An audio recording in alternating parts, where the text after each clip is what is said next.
The night is thick with silence when a little girl peers out her bedroom window. An unfamiliar car sits idling in the darkness.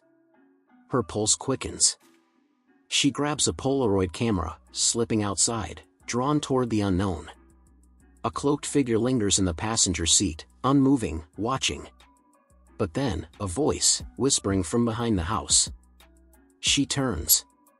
A pale-faced man stares back at her. Years later, FBI agent Lee Harker is hunting a monster. A serial killer known only as Longlegs, a specter leaving behind nothing but cryptic, blood-stained letters and families ripped apart by their own hands. Each victim shares the same birth date. Each crime scene is void of any trace of the killer, except for those cursed letters, signed in an elegant, mocking scrawl. The deeper Harker digs, the more she unearths occult symbols, whispered messages, an unseen force pulling the strings.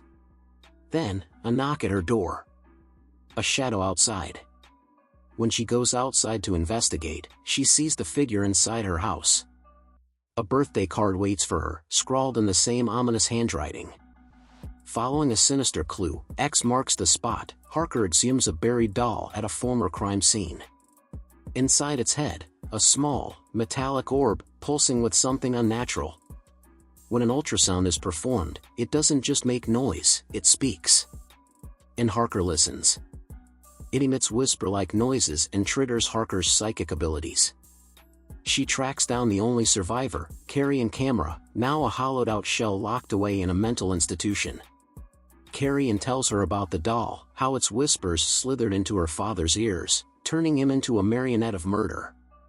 And Longlegs, oh, she would do anything for Longlegs. Even kill Harker. The pattern begins to reveal itself, a shape etched in blood, missing just one final stroke to complete its unholy design. Harker follows a trail of Polaroids back to her childhood, back to the moment she first saw that pale face. The picture leads them straight to him. In broad daylight, Longlegs is finally caught, sitting on a bus bench, waiting. In the interrogation room, Longlegs is smiling. He sings happy birthday to Harker, his voice a slow, venomous drawl. He serves the man downstairs, he tells her. Satan.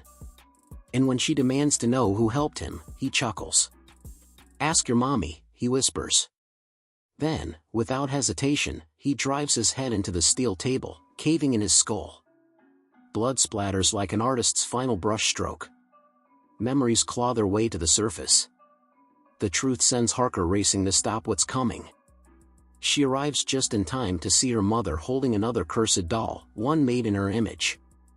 A gunshot splits the night, the doll's head exploding into silence. Harker collapses.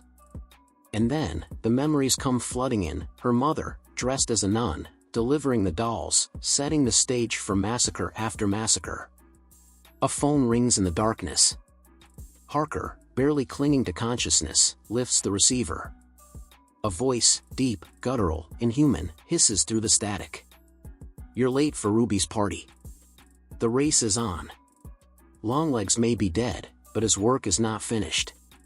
Harker speeds through the night, her mother already ahead of her, the final ritual unfolding. She arrives to find the Carter family entranced, the doll whispering its final command. After Carter murders his wife in the kitchen, Harker shoots and kills Carter to protect his daughter.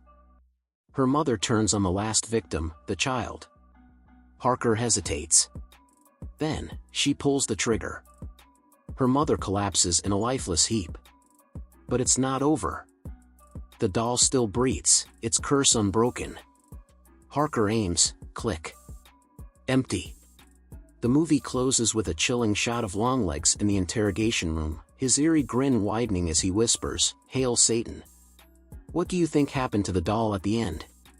Could it still be out there, waiting for its next victim? Let me know your theories in the comments. Don't forget to like and subscribe. See you next time.